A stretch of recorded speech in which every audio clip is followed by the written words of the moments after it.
ಆ ಮೂಲಕ ಶಕ್ತಿ ಪ್ರದರ್ಶನ ಆಗಬೇಕು ಅನ್ನುವಂತಹ ಡಿಮ್ಯಾಂಡ್ಗಳು ಕೆಲ ಸಚಿವರು ಇದೇ ವಿಚಾರಕ್ಕೆ ಸಂಬಂಧಪಟ್ಟಂತೆ ಚರ್ಚೆ ಮಾಡಿ ತೀರ್ಮಾನ ಕೂಡ ಮಾಡಿದ್ದಾರಂತೆ.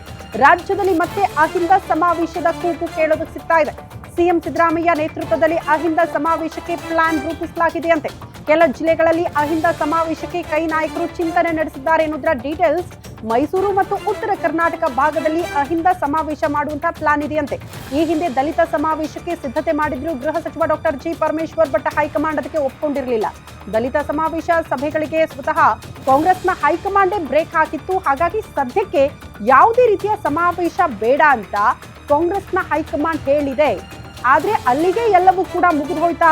ಗೃಹ ಸಚಿವರು ತಕ್ಕ ಮಟ್ಟಿಗೆ ಸಮಾವೇಶ ಇಲ್ಲ ಅಂದ್ರೆ ತಾತ್ಕಾಲಿಕವಾಗಿ ಅದನ್ನ ನಿಲ್ಸಿದ್ದೀವಿ, ಆದ್ರೆ ಮುಂದೊಂದು ದಿನ ಆ ಸಮಾವೇಶ ಮಾಡೇ ಮಾಡ್ತೀವಿ ಅಂತ ಗೃಹ ಸಚಿವ ಡಾಕ್ಟರ್ ಜಿ ಪರಮೇಶ್ವರ್ ಅವರು ಕೂಡ ಹೇಳಿದ್ರು. ಮೋಸ್ಟ್ಲಿ ಅದಕ್ಕೆ ಈಗ ಜಾಸ್ತಿ ಕೂಗು ಕೇಳೋದಕ್ಕೆ ಸಿಗ್ತಾ ಇದೆ. ಸಿಎಂ ಆಪ್ತ ಬಳಗದಲ್ಲಿ ಸುತ್ತಮುತ್ತ ಇರುವಂತಹ ಸಚಿವರಾದಿಯಾಗಿ ಕೆಲವರು ಹೇಳ್ತಿದ್ದಾರಂತೆ, ಇಲ್ಲ ಅಹಿಂದ ಸಮಾವೇಶ ಮಾಡಬೇಕು, ಆ ಮೂಲಕ ಶಕ್ತಿ ಪ್ರದರ್ಶನ ಆಗಬೇಕು.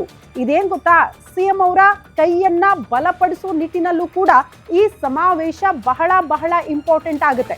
ಹಾಗಾಗಿ ಅವರ ಅತ್ಯಾಪ್ತ ಬಳಗದಲ್ಲಿದ್ದಂತಹ ಸಚಿವರು ಅಹಿಂದ ಸಮಾವೇಶ ಮಾಡಲೇಬೇಕು, ಅದು ಸಿದ್ದರಾಮಯ್ಯನವರ ನೇತೃತ್ವದಲ್ಲೇ ಆಗಬೇಕು, ಪ್ರಮುಖವಾಗಿ ಉತ್ತರ ಕರ್ನಾಟಕ ಭಾಗದಲ್ಲಿ ಇಂಥ ಸಮಾವೇಶ ಆಗಬೇಕು ಅಂತ ಕೆಲ ಸಚಿವರು ಒತ್ತಡ ಹಾಕ್ತಿದ್ದಾರಂತೆ. ಬಟ್ ಈಗ ಸದ್ಯದ ಪರಿಸ್ಥಿತಿಗೆ ಕಾಂಗ್ರೆಸ್ ಹೈಕಮಾಂಡ್ ಅದಕ್ಕೆ ಗ್ರೀನ್ ಸಿಗ್ನಲ್ ಕೊಡುತ್ತಾ ಅಂದ್ರೆ ಡೌಟ್ ಅಂತ ಇದೆ ಮೂಲಗಳು.